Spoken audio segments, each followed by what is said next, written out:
We are living in a world that is on tenterhook, and I fear the precarious situation we are facing could escalate at any time. People must realize that words can have far-reaching consequences, and so, rather than speaking of a clash of civilization or needlessly ratcheting up tensions between different communities, people should refrain from attacking the religious teachings of one another.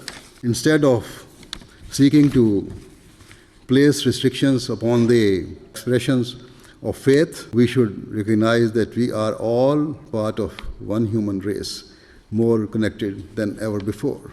We should embrace our diversity and focus on establishing unity so that long-term peace can develop in the world.